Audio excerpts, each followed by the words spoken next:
اصطفى أما بعد فأعوذ بالله من الشيطان الرجيم بسم الله الرحمن الرحيم وإذ قال ربك للملائكة إني جاعل في الأرض خليفة قالوا أتجعل فيها من يفسد فيها ويسفك الدماء ونحن نسبح بحمدك ونقدس لك قال إني أعلم ما لا تعلمون عن ابن عباس رضي الله تعالى عنهما قال رسول الله صلى الله عليه وسلم ألا أخبركم بأفضل الملائكة جبرائيل আল্লাহ সুবহানাহু ওয়া তাআলার দরবারে অসংখ্য অগণিত শুকরিয়া যে মহান মালিক অত্যন্ত দয়া করে মায়া করে ভালোবেসে আমাদের সকলকে দুনিয়ার সব ব্যস্ততা থেকে ফারেক করে ধারাবাহিক তাফসীরের এই পর্বে আমাদের সকলকে সুস্থতার সঙ্গে উপস্থিত হওয়ার মতো তৌফিক দান করেছেন। এজন্য জবান খুলে ঈমানের আওয়াজকে উঁচু করে আল্লাহ তাআলাকে রাজি খুশি করার উদ্দেশ্যে সকলেই কালিমাতুশ শুকর আদায় করে নেই আলহামদুলিল্লাহ। তাফসীরের এই পর্বে আমাদের ধারাবাহিক আলোচনা চলতেছিল সূরা বাকারার 30 নম্বর আয়াতের প্রথম অংশ লিল মালাইকা ফেরেশতাদের সম্পর্কে আমাদের আলোচনা চলতেছিল। আল্লাহ পাক রব্বুল আলামিন পৃথিবীর জমিনের মধ্যে মানব জিন জাতি যেমন সৃষ্টি করেছেন, এদের পরিচালনার পর্যবেক্ষণের দায়িত্ব হিসাবে আল্লাহ তাআলা অসংখ্য অগণিত ফেরেশতাও সৃষ্টি করেছেন। তে আয়াতের শুরুতে মহান আল্লাহ পাক রব্বুল আলামিন যখন মানব জাতি সৃষ্টি করবেন তো ফেরেশতাদের সঙ্গে মশওয়ারা হলো, পরামর্শ হলো। লিল মালাইকা অর্থাৎ মালাকুন মানে ফেরেশতা, তার অধিক বহুবচন হলো মালাইকা। সমস্ত ফেরেশতাদের সঙ্গে আল্লাহ পাক রব্বুল আলামিন পরামর্শ করলেন, ইন্নী জাইলুম ফিল আরদি খলিফা, আমি পৃথিবীতে আমার প্রতিনিধি স্থলাভিষিক্ত আমি সৃষ্টি করতে চাই, খলিফা নিযুক্ত করতে চাই। তো ফেরেশতাদের সম্পর্কে আলোচনা করতে গিয়ে আমরা পিছনে আলোচনা করেছি যে ফেরেশতাদের উপরে ঈমান আনা প্রত্যেক মুমিনের জন্য এটা দায়িত্ব এবং কর্তব্য। কয়টি বিষয়ের উপরে ঈমান আনব? 4টি বিষয়ের উপরে। সে বিষয় সম্পর্কে আলোচনা করা হয়েছে। আজকে আমাদের আলোচনার বিষয় হলো আল্লাহ তাআলা কি পরিমাণ ফেরেশতা সৃষ্টি করেছেন, দৈনিক কতজন ফেরেশতা আল্লাহ পাক রব্বুল আলামিন সৃষ্টি হয় এবং কিভাবে সৃষ্টি হয় সে বিষয়ে আমরা পূর্বের তাফসীরের পর্বগুলোর ভিতরে আলোচনা করেছি। এ পর্বে আমাদের মূল আলোচনা থাকবে আল্লাহ তাআলা কতজন ফেরেশতা এ পর্যন্ত সৃষ্টি করেছেন। সূরা মুদ্দাসসিরের 32 নম্বর আয়াতের মধ্যে রব্বে কারীম ডাক দিয়ে বলে, ওমা ইয়ালামু জুনুদা রব্বিকা ইল্লা হু, ফেরেশতাদের সংখ্যা কত, কি পরিমাণ ফেরেশতা আল্লাহ পাক রব্বুল আলামিন সৃষ্টি করেছেন এটা আল্লাহ তাআলা ব্যতীত আর কেউই দুনিয়াতে জানে না। কাউকে জানার মতো সুযোগ বা অবগত আল্লাহ তাআলা করেন নাই কি পরিমাণ ফেরেশতা আল্লাহ পাক রব্বুল আলামিন সৃষ্টি করেছেন। কোরআনে হাকিমের সূরা সফফাতের 164 নম্বর আয়াতের মধ্যে রব্বে কারীম ডাক দিয়ে বলেন, ওয়ামা মিন্না ইল্লা লাহু মাকামুম মা'লুম, কি পরিমাণ ফেরেশতা আল্লাহ পাক রব্বুল আলামিন সৃষ্টি করেছেন এটা আল্লাহ তাআলাই সবচাইতে ভালো জানেন।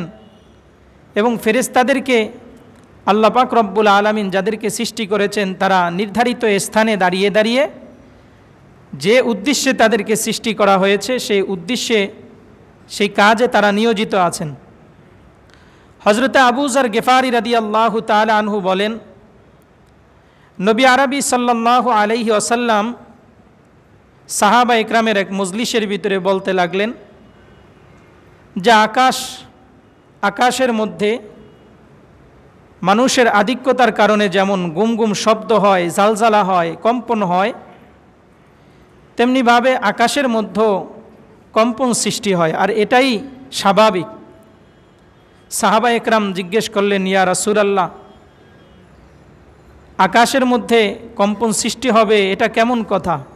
ইবনে মাজাহ শরীফের হাদিস। তো রাসূল আরবি সাল্লাল্লাহু আলাইহি ওয়াসাল্লাম বলেন, আমার সাহাবা একরাম, একটা কামরার মধ্যে, একটা রুমের মধ্যে যদি অনেক মানুষ হয় তো সেখানে যেমন শোরগোল আওয়াজ হয়, সেখানে যেমন মানুষের আওয়াজে কেমন যেন ওই রুমটা কম্পমান হয়ে থাকে, শোরগোল হতে থাকে। আল্লাহ পাক রব্বুল আলামিন এত বিপুল পরিমাণে অসংখ্য অগণিত ফেরেশতা আল্লাহ তাআলা সৃষ্টি করেছেন, যাদের আধিক্যতার কারণে আল্লাহ তাআলার তৈরি আসমানগুলো কাঁপতে থাকে, মানে আসমানের মধ্যে শোরগোল হইতে থাকে। আম্মা জান আয়েশা রাদিয়াল্লাহু তাআলা আনহা থেকে বর্ণিত হাদিস, রাসূল আরবি সাল্লাল্লাহু আলাইহি ওয়াসাল্লাম বলেন, মা ফিস সামাই মাউজাউ কদামিন ইল্লা আলাইহি মালাকুন সাজিদিন আও কাইমিন। রাসূল আরবি সাল্লাল্লাহু আলাইহি ওয়াসাল্লাম বলেন, আম্মা জান আয়েশা রাদিয়াল্লাহু তাআলা আনহা থেকে বর্ণিত, আসমানের মধ্যে মা ফিস সামাই, আসমানের মধ্যে মাউজাউ কদামিন, এক কদম রাখার পরিমাণ, একটা পা রাখার পরিমাণও জায়গা ফাঁকা নাই, ইল্লা আলাইহি মালাকুন সাজিদিন আও কাইমিন। আসমানের মধ্যে মানুষ যে একটা কদম রাখবে, এক কদম রাখার এ পরিমাণ জায়গাও ফাঁকা নাই, ওই জায়গার মধ্যে ফেরেশতারা সব স্থানে ফেরেশতারা কেউ সেজদারত অবস্থায় আছে, কেউ দাঁড়ানো অবস্থায় আছে, কেউ তাসবিহ তাহলিল পাঠ করতে আছে। এত অসংখ্য অগণিত ফেরেশতা আল্লাহ পাক রব্বুল আলামিন সৃষ্টি করেছেন।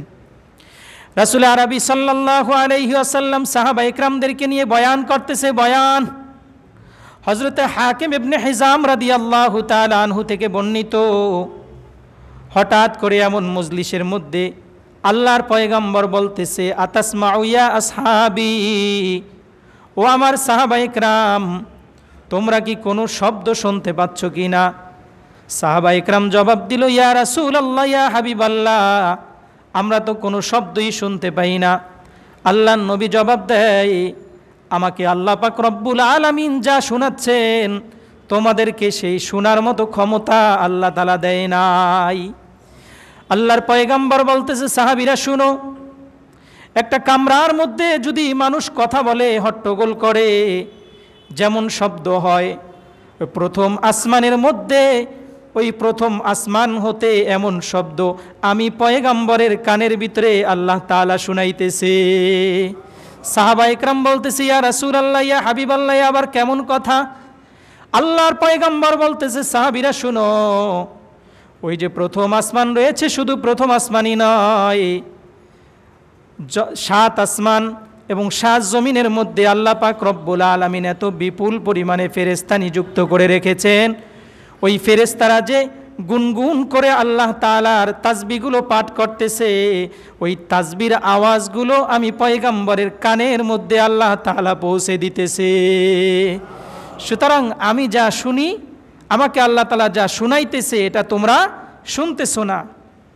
হযরতে জারির ইবনে আব্দুল্লাহ রাদিয়াল্লাহু তাআলা আনহু থেকে বর্ণিত, তিনি বলেন, রাসূল আরবি সাল্লাল্লাহু আলাইহি ওয়াসাল্লামের সঙ্গে আমরা এক মজলিসের মধ্যে বসা অবস্থায় ছিলাম, আর ওই মজলিসের মধ্যে হঠাৎ করে রাসূল আমাদেরকে বয়ান করে শুনাইতেছেন যে আল্লাহ তাআলা এত অসংখ্য অগণিত ফেরেশতা সৃষ্টি করেছেন।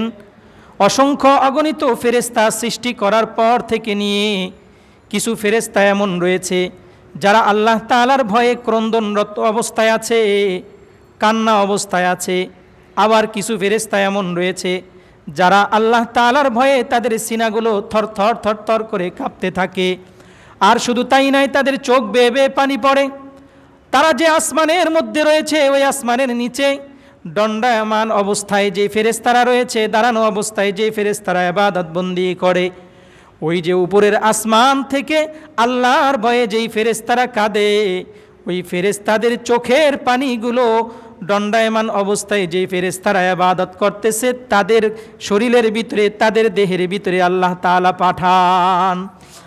আর শুধু তাই নয়, ওই দেহের ভিতরে স্পর্শ লেগে ওই পানিগুলো যখন জমিনের মধ্যে পড়ে, ওই জমিনের ভিতরে চোখের পানিগুলো পড়ার সঙ্গে সঙ্গে ওই চোখের পানিগুলো আবার তাসবিহ পাঠ করা আরম্ভ করে দেয়। তো আল্লাহ তাআলার কিছু ফেরেশতারা দাঁড়িয়ে দাঁড়িয়ে ইবাদত করে, কিছু ফেরেশতারা সেজদার মধ্যে বসে ইবাদত বন্দি করে, কিছু ফেরেশতারা এমন আছে তাশাহুদের মধ্যে আমরা যেমন বসে থাকি তেমন বসা অবস্থায় আছে, কিছু ফেরেশতা হেলান দিয়ে বসা অবস্থায় আছে, কিছু ফেরেশতা কাত হয়ে এরকমভাবে শায়িত অবস্থায় আল্লাহ তাআলার ইবাদত বন্দি করে। আল্লাহ তাআলা যাকে যেই উদ্দেশ্য করে নিযুক্ত করেছেন, সৃষ্টি করেছেন, সে ওইভাবেই ইবাদত বন্দি করে। ফাইদা কানা ইয়াউমুল কিয়ামাতি ক্বালু জামিআ, যখন কিয়ামতের ময়দান কায়েম হবে, ইসরাফিল আলাইহিস সালাম যখন সিংহার মধ্যে ফুৎকার দিয়ে দিবে, সাত আসমান যখন ফেরে চুরমার হয়ে এরকমভাবে জালজালা পয়দা হয়ে সাত আসমান যখন সাত জমিনের উপরে পড়ে যাবে, তখন আল্লাহ পাক রব্বুল আলামিনের নূরের একটা তাজাল্লি ওই যেই ফেরেশতারা ইবাদত বন্দি করতেছে তাদের দেহের মধ্যে এসে চমকাতে থাকবে।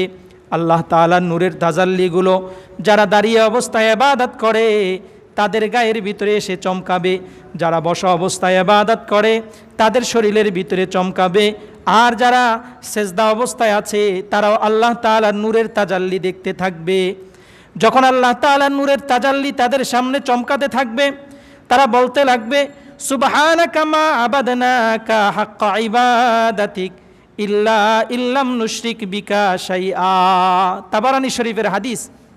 যখন সমস্ত ফেরেশতারা ইবাদত বন্দি করতে থাকবে আর আল্লাহ পাক রব্বুল আলামিনের পক্ষ থেকে নূরের ঝলক যখন তাদের শরীরের ভিতরে তাদের কাছে এসে চমকাতে থাকবে, তখন তারা বলবে, সুবহানাকা মা আবাদনাকা হাক্কা ইবাদাতিক, ও পরওয়ারদিগারে আলম, তোমার পবিত্রতা ঘোষণা করি। ও মালিক, যেভাবে ইবাদত বন্দি করার জন্য বলেছো, যেভাবে তাসবিহ তাহলিল পাঠ করার জন্য বলেছো, যেভাবে রুকু করার জন্য বলেছো, যেভাবে সেজদা করার জন্য বলেছো, মালিক আমরা তো মাখলুক, ফেরেশতারাও তো মাখলুক।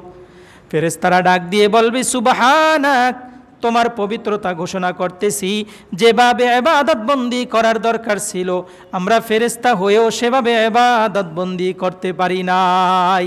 কিন্তু ফেরেশতারা সামনে অগ্রসর হয়ে বলবেন, ইল্লাম নুশরিক বিকা শাইআ, তবে গ্যারান্টি সহকারে একটা কথা বলে দিতে পারি যে যে সময় পর্যন্ত আমরা ইবাদত করেছি, সেজদারত অবস্থায় ছিলাম, দাঁড়ানো অবস্থায় ছিলাম, তাসবিহ তাহলিল পাঠ করা অবস্থায় ছিলাম, যে ইবাদতের মধ্যেই আমরা মগ্ন ছিলাম না কেন, ইল্লাম নুশরিক বিকা শাইআ, তোমার সঙ্গে কোনো জিনিসকেই আমরা অংশীদার সাব্যস্ত করি নাই, তোমার সঙ্গে আমরা শিরক করি নাই। আর শিরক ছাড়া যদি কোনো বান্দা দুনিয়ার থেকে বিদায় নেয়, আল্লাহর পয়গম্বর বলে, দাখালাল জান্নাহ মাম্মা তালা ইউশরিক বিল্লাহি দাখালাল জান্নাহ, যে ব্যক্তি শিরক মুক্ত অবস্থায় দুনিয়ার থেকে বিদায় নিবে সে ব্যক্তি যেন মৃত্যুর সঙ্গে সঙ্গে আল্লাহ তাআলার তৈরি জান্নাতের মধ্যে ঢুকে গেল। মাম্মা তালা ইউশরিক বিল্লাহি দাখালাল জান্নাহ। হযরতে আবু যর গিফারি রাদিয়াল্লাহু তাআলা আনহু বলেন, হযরতে মুআয ইবনে জাবাল রাদিয়াল্লাহু তাআলা আনহু বলেন, আওসানি রাসূলুল্লাহি সাল্লাল্লাহু আলাইহি ওয়াসাল্লাম বিআশারি কালিমাতিন, আমার প্রিয় হাবিব আমাকে 10টি বিষয়ে ওসিয়ত করেছে, 10টি বিষয় পালন করার কথা বলেছেন। তার মধ্যে 1 নম্বর হলো লা তুশরিক বি শাইআ ওয়া ইন কুতিলতা আও হুররিকতা, তুমি আল্লাহর সঙ্গে কাউকে শরীক স্থাপন করবা না, কাউকে শরীক করবা না, যদিও নাকি তোমাকে জ্বালিয়ে দেওয়া হয় অথবা তোমাকে কেটে টুকরো টুকরো করে দেওয়া হয়, তারপরও তুমি কাউকে আল্লাহর সঙ্গে অংশীদার সাব্যস্ত করবা, আল্লাহর সঙ্গে অংশীদার সাব্যস্ত করা যাবে না। এজন্য ফেরেশতারা বলেন যে আল্লাহ, তোমার ইবাদত যেভাবে করার দরকার ছিল সেভাবে তো করতে পারি নাই, কিন্তু ইল্লাম নুশরিক বিকা শাইআ, তোমার সঙ্গে কাউকে অংশীদার সাব্যস্ত করি নাই। আমরাও চেষ্টা করব জীবনের প্রত্যেকটা পদক্ষেপে প্রত্যেকটা স্থানে শিরক মুক্ত ইবাদত করতে। রাজি আছি তো ইনশাআল্লাহ? হযরতে আব্দুল্লাহ ইবনে আব্বাস রাদিয়াল্লাহু তাআলা আনহু বলে, আল্লাহ পাক রব্বুল আলামিন পৃথিবীর জমিনের মধ্যে যত মাখলুক সৃষ্টি করেছেন, যত প্রাণীকুল সৃষ্টি করেছেন, যত মাখলুকে আমরা দেখি না কেন আমাদের চোখের মধ্যে দৃশ্যমান, আবার যেগুলো অদৃশ্য, যত মাখলুকই আল্লাহ তাআলা সৃষ্টি করেছেন, ফেরেশতাদের চাইতে এত অধিক কোনো মাখলুক আল্লাহ পাক রব্বুল আলামিন সৃষ্টি করে নাই। সব চাইতে বেশি সৃষ্টি করেছেন আল্লাহ ফেরেশতাদেরকে। লাইসা মান খালাকাল্লাহু আকসারা মিনাল মালাইকাতি মা মিন শাইইন ইউনবিতু ইল্লা ওয়া মালাকুন মুআক্কালুন বিহি ইল্লা ওয়া মালা ইউনবিতু ইল্লা ওয়া মালাকুন মুআক্কালুন বিহি।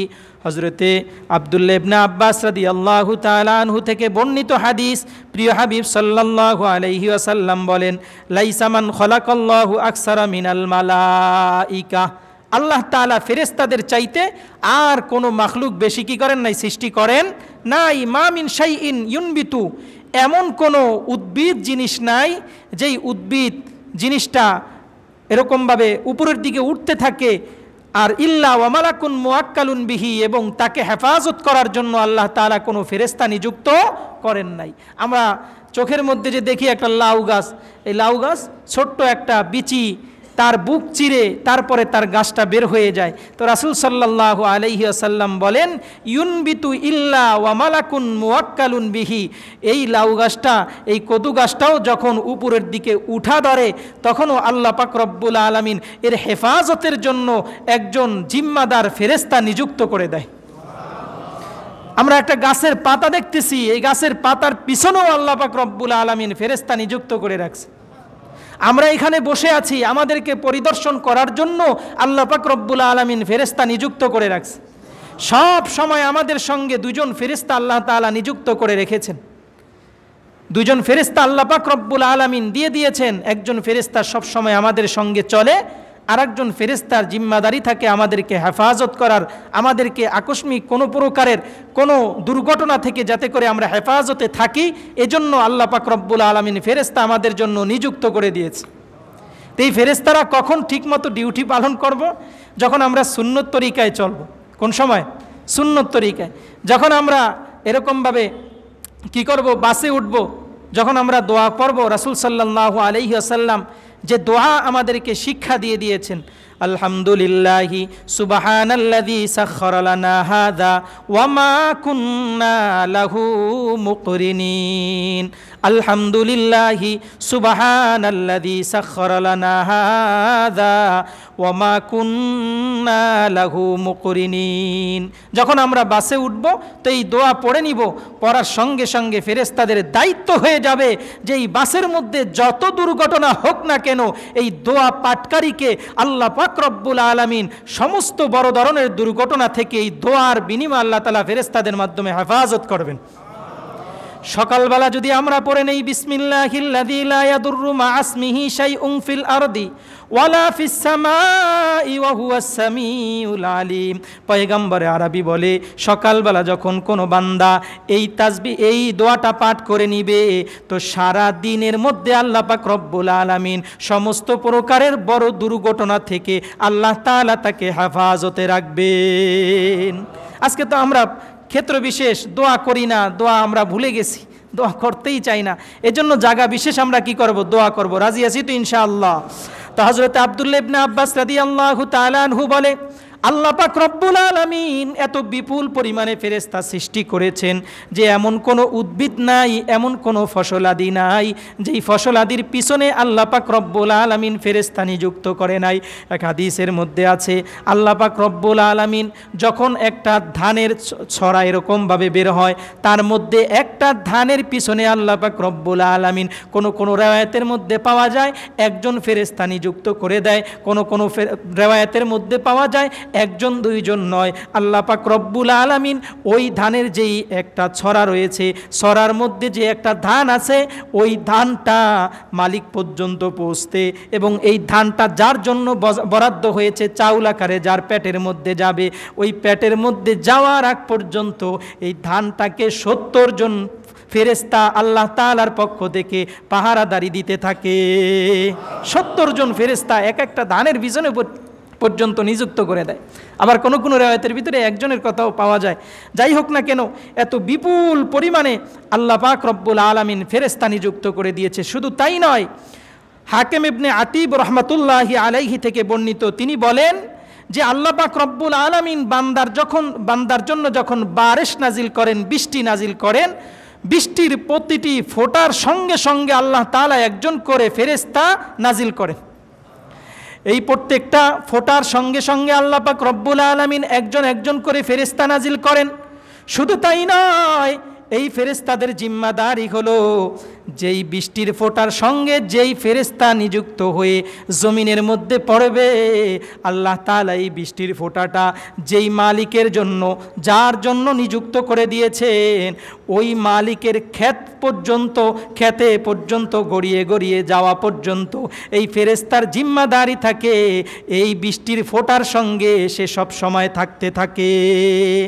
এই বৃষ্টির ফোঁটাটাকে পাহারা দিয়ে যার জন্য আল্লাহ তাআলা নিযুক্ত করেছে যে অমুকের ফসলি জমির ভিতরে এই ফোঁটাটা পড়বে, নির্ধারিত স্থানে না পড়লেও গড়ে ওই জমি দিক পর্যন্ত, জমির ভিতর পর্যন্ত যাওয়ার আগ মুহূর্ত পর্যন্ত ফেরেশতা এই বৃষ্টির ফোঁটার সঙ্গেই থাকে।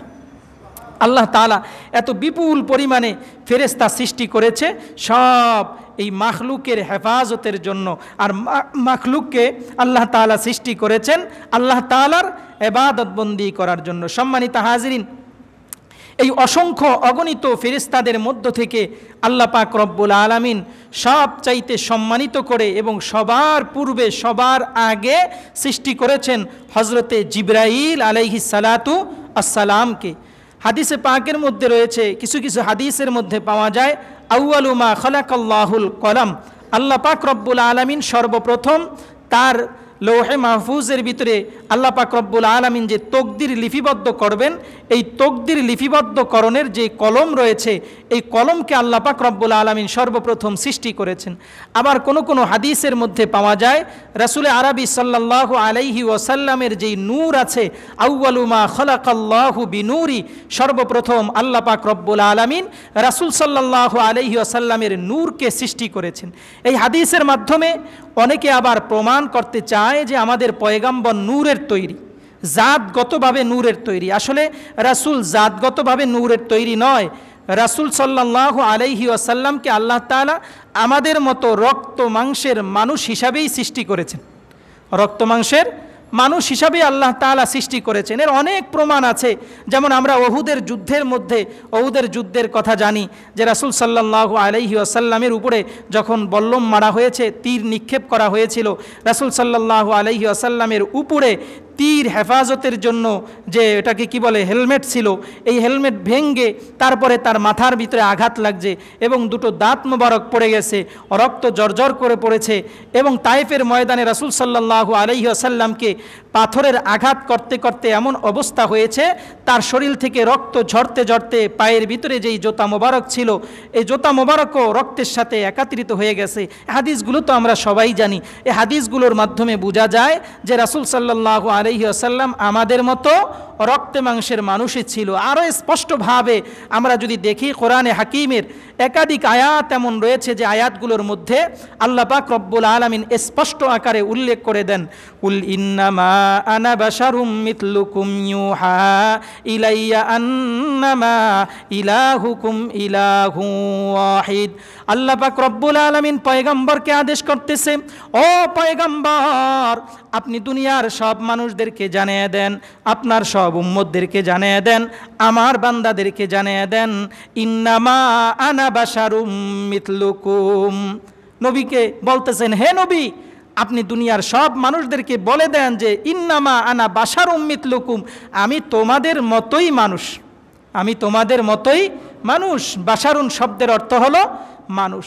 তা রাসূল সাল্লাল্লাহু আলাইহি ওয়াসাল্লাম নূরের তৈরি নন, তাহলে আউয়ালু মা খালাকাল্লাহু বিনূরি, এই হাদিস যে রয়েছে এই হাদিসকে আমরা কিভাবে প্রয়োগ করব? তো মুহাদ্দিসরা এই হাদিসকে প্রয়োগ করেছেন যে রাসূল আমাদের মতোই স্বাভাবিক মানুষ, ঠিক আছে, তবে রাসূল আমাদের মতোই রক্তমাংসের মানুষ, ঠিক আছে, তবে আমরা যে পর্যায়ের মানুষ এ পর্যায়ের নয়, বরং রাসূল সাল্লাল্লাহু আলাইহি ওয়াসাল্লামের মধ্যে আল্লাহ পাক রব্বুল আলামিন বিশেষ এক নূর দান করেছেন, যেই নূর আমাদের মধ্যে আল্লাহ তাআলা দেন। তো রাসূলের মধ্যে যেই বিশেষ নূর দান করেছেন, এই নূর আল্লাহ পাক রব্বুল আলামিন সর্বপ্রথম সৃষ্টি করেছেন। আউয়ালু মা খালাকাল্লাহু বিনূরি, সর্বপ্রথম আল্লাহ পাক রব্বুল আলামিন রাসূলের নূরকে সৃষ্টি করেছেন। সম্মানিত হাজিরিন, হযরতে জিবরাইল আলাইহিস সালামকে আল্লাহ পাক রব্বুল আলামিনও ওই রাসূলের নূর সৃষ্টির অথবা কলম সৃষ্টির পরে ফেরেশতাদের মধ্যে সর্বপ্রথম সৃষ্টি করেছেন হযরতে জিবরাইল আলাইহিস সালামকে।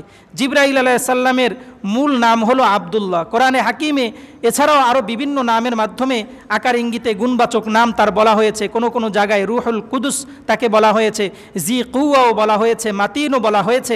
বিভিন্ন জায়গায় বিভিন্ন শব্দের মাধ্যমে হযরতে জিবরাইল আলাইহিস সালামকে আল্লাহ পাক রব্বুল আলামিন বান্দার সামনে পরিচয় দিয়েছেন যে রুহ রুহ এরকমভাবে বলেছেন, মাতিন, জি কুয়া এভাবে বলেছেন, কিন্তু তার মূল নাম হলো আব্দুল্লাহ। তার মূল নাম হলো কি? হযরতে জিবরাইল আলাইহিস সালামের মূল নাম হলো আব্দুল্লাহ, আর হযরতে মিকাইল আলাইহিস সালামের মূল নাম হলো ওবায়দুল্লাহ, আর হযরতে আজরাইল আলাইহিস সালামের মূল নাম হলো আব্দুর রহমান। হযরতে আলী ইবনে হুসাইন রাদিয়াল্লাহু তাআলা আনহু থেকে বর্ণিত, মানি হযরতে সাহাবী হযরতে আলী রাদিয়াল্লাহু তাআলা আনহু, রাসূল সাল্লাল্লাহু আলাইহি সাল্লামের জামাতা হযরত আলী রাদিয়াল্লাহু তাআলা আনহুর ছেলের নাম হলো হযরতে হুসাইন। তৎকালীন যুগে নিয়ম ছিল দাদার নামে নাতির নাম রেখে দিত, যাতে করে ওই নাতিকে যখন ডাকা হতো দাদার স্মৃতিগুলো যাতে করে কি পড়ে, মনে পড়ে। এজন্য হযরতে আলী রাদিয়াল্লাহু তাআলা আনহু ইসলামের চতুর্থতম খলিফা ফাতেমা রাদিয়াল্লাহু তাআলা আনহার স্বামী হযরত আলী রাদিয়াল্লাহু তাআলা আনহুর সন্তানের নাম কি? হোসাইন। হোসাইন রাদিয়াল্লাহু তাআলা আনহুর এক সন্তানের নাম ছিল আবার আলী। তো হযরতে আলী ইবনে হোসাইন রহমাতুল্লাহি আলাইহি তিনি বলতেছেন যে হযরতে জিবরাইল আলাইহিস সালামের নাম হলো আব্দুল্লাহ।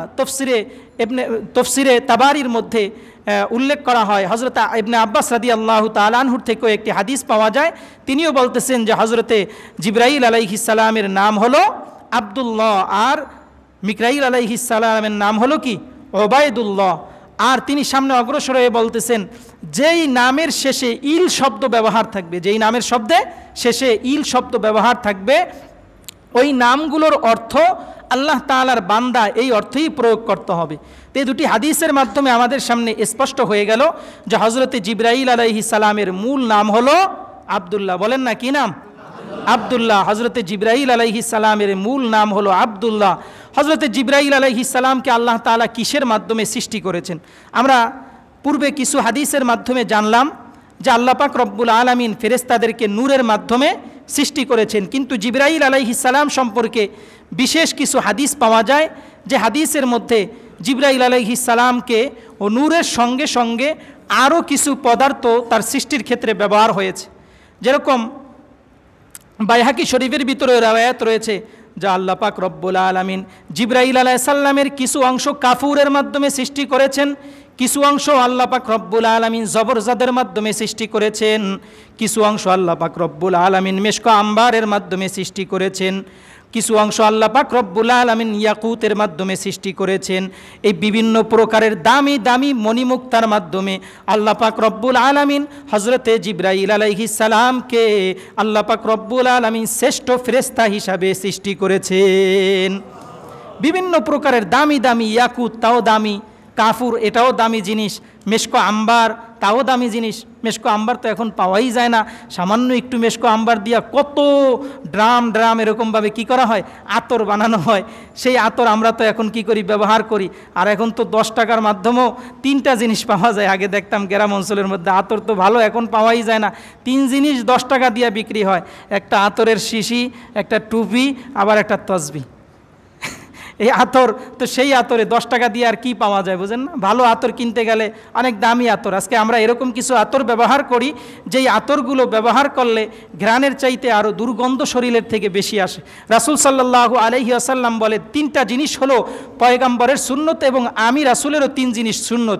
দুনিয়ার জমিনের মধ্যে যত পদার্থ আছে এর মধ্যে 3 জিনিসকে আমি সবচাইতে বেশি মহব্বত করি, ভালোবাসি। হুব্বিবা ইলাইয়া মিন দুনিয়াকুম সালাস আত্তিব ওয়ান নিসা ওয়া জুইলাত কুররাতু আইনি ফিস সালাহ। আল্লাহর হাবিব বলে, ও দুনিয়ার মানুষরা, এ দুনিয়া হলো ক্ষণস্থায়ী আর আখিরাত হলো চিরস্থায়ী। এ ক্ষণস্থায়ী দুনিয়ার কোনো কিছুই দামি নয়, দামি নয়। তবে আমি পয়গম্বরের কাছে 3টা জিনিস দামি। হুব্বিবা ইলাইয়া মিন দুনিয়াকুম সালাস। এ দুনিয়ার মধ্যে আল্লাহ তাআলা যা কিছুই সৃষ্টি করেছেন আসমান থেকে জমিন পর্যন্ত, এই আসমান থেকে জমিন পর্যন্ত এর ভিতরে 3টা জিনিস আমি মহব্বত করি, ভালোবাসি। আত্তিব ওয়ান নিসা ওয়া জুইলাত কুররাতু আইনি ফিস সালাহ। 1 নম্বর হলো সুগন্ধি, আমি রাসূল মহব্বত করি, ভালোবাসি। আত্তিব, সুগন্ধি রাসূল সাল্লাল্লাহু আলাইহি সাল্লাম মহব্বত করেন এবং সুগন্ধি ব্যবহার করা এটা রাসূল সাল্লাল্লাহু আলাইহি সাল্লামের সুন্নত। এজন্য আমরা মসজিদে আসার ক্ষেত্রে সুগন্ধি ব্যবহার করব। কিছু কিছু ক্ষেত্রে সুগন্ধি ব্যবহার করা ওয়াজিবও হয়ে যায়, আবার ফরজও হয়ে যায়। কিভাবে? উসুলে ইফতার কিছু উসুল আছে আমাদের ইফতা বিভাগে, যারা মুফতি পড়ে এবং আমরা যারা পড়েছি। উসুলে ইফতা কিতাবটা আমার কাছেও আছে।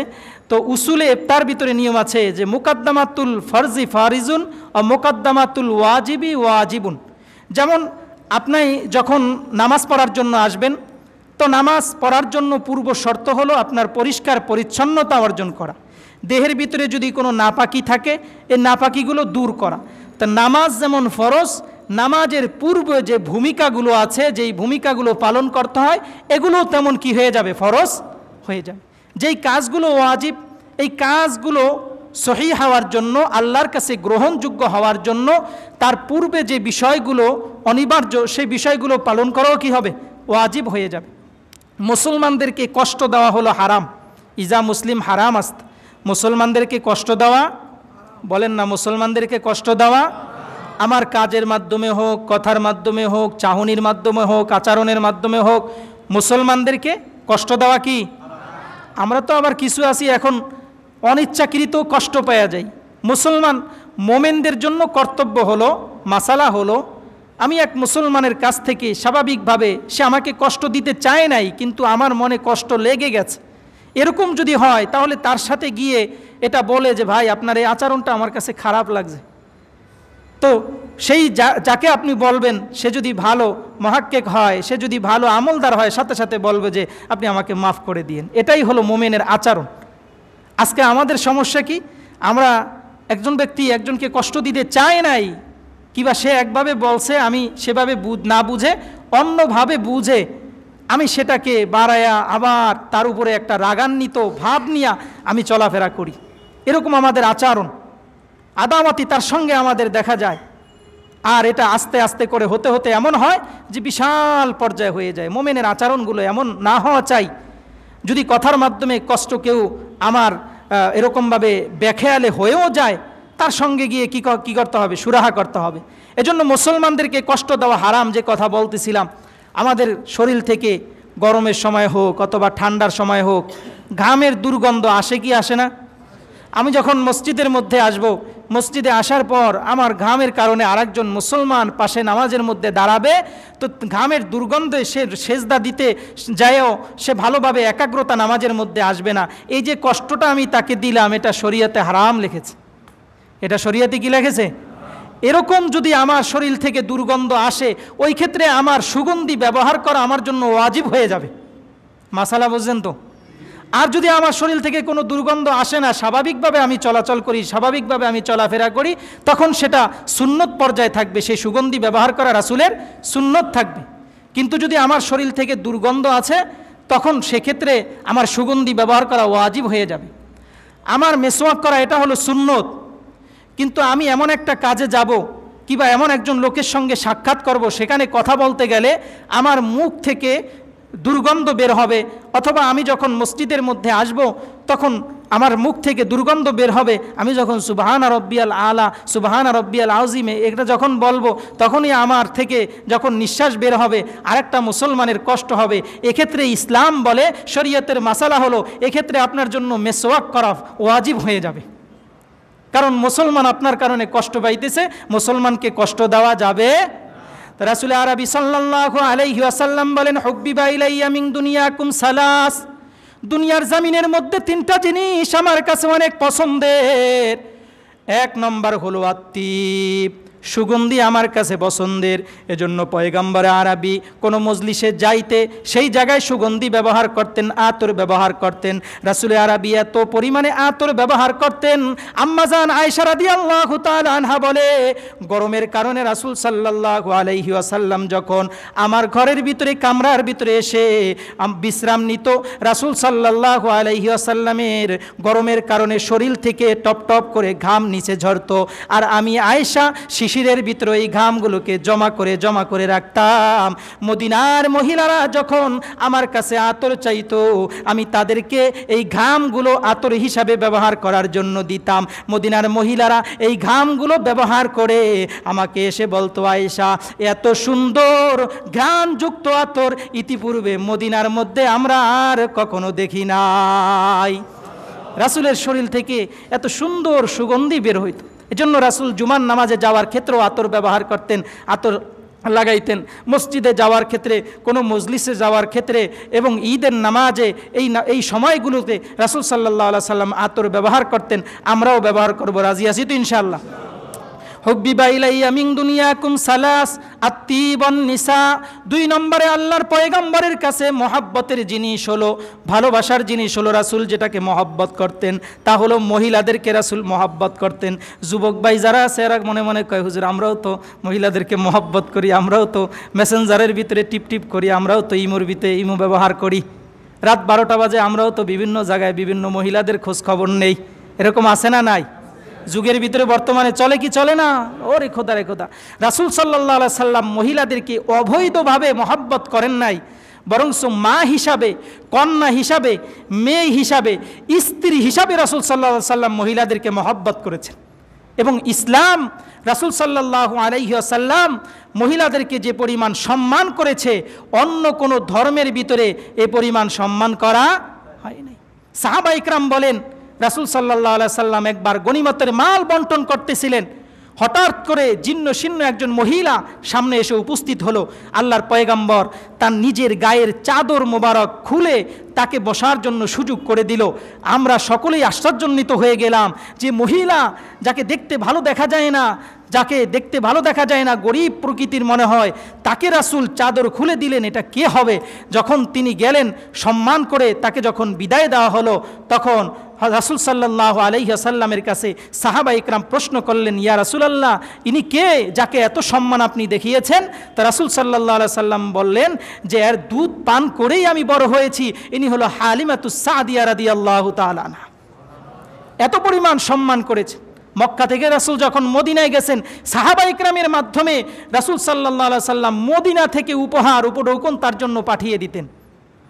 এত বিপুল পরিমাণে সম্মান নারীদেরকে রাসূল সাল্লাল্লাহু আলাইহি সাল্লাম করেছেন এবং অমুসলিমরাও এটা স্বীকৃতি দিয়েছে।